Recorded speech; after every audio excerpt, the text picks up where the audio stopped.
Thank you very much, Chairman Calvert and Ranking Member McCollum, and good to be with you, Chairman Cole and Secretary Hegseth and General Kane and Undersecretary Hurst. Welcome to the committee. The President is requesting $1.5 trillion in defense funding for the coming fiscal year. $1.5 trillion is an extraordinary sum of money. Congress and the American people have concerns about what you plan to do with this money. In fact, we have concerns about what you are doing with the more than $1 trillion you already have from last year's appropriations and reconciliations bills. How much will the President's, quote, skirmish in CENTCOM cost? I know at a recent hearing, $25 billion was cited, but we don't know what that includes or for what time period. This was only supposed to last 6 weeks. We have thus far been unable to get any reliable information as to the true cost of this war. The current ceasefire is tenuous at best, with attacks on Gulf nations happening just over the weekend. The President tweeted he will not support the latest communication from Iran, which we might agree with if we knew what was in it. But there has been a consistent lack of transparency since this war began. Media reports suggest there is intelligence that indicates Iran can survive for months at the current standoff, which means the cost of deployment of 50,000 service personnel with their equipment will only increase, as every additional day this war goes on brings with it additional costs. This administration has not presented Congress with any kind of clear or coherent strategy. Week to week, day to day, hour to hour, the rationale shifts, the objectives change. The end game is ill-defined when it is defined at all.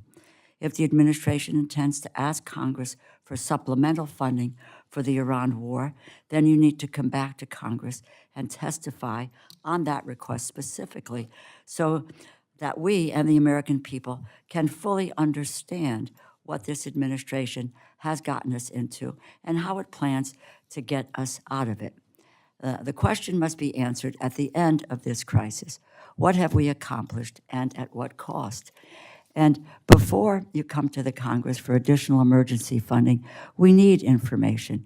Has the department or any of the services utilized mandatory funding for operational activities in CENTCOM? If so, how much and from what accounts?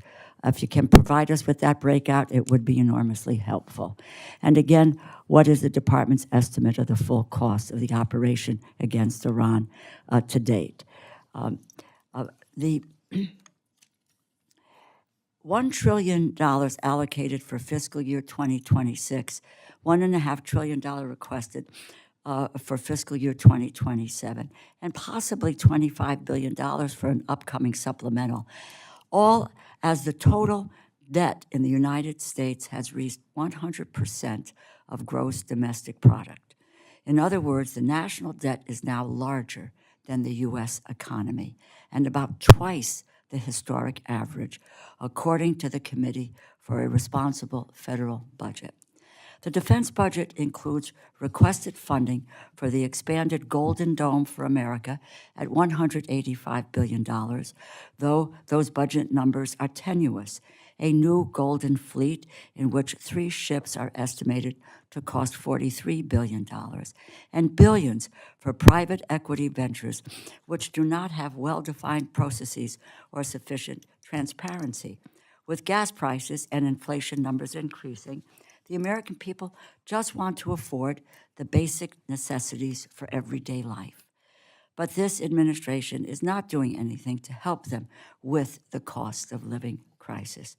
In fact, the administration is making the problem worse by proposing dramatic cuts across the board to domestic programs that support American families. We have the most powerful military in the history of humankind. I am extraordinarily grateful, as my other colleagues have pointed out, to the men and women of our armed services who sacrifice everything to keep us safe. Their devotion to duty is exemplary, and it must be matched by the seriousness and the sobriety of those at the very top of the chain of command. And right now, I worry if that standard is being met.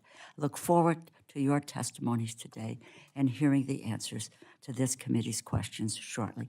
Thank you, Mr. Chairman, and I yield back.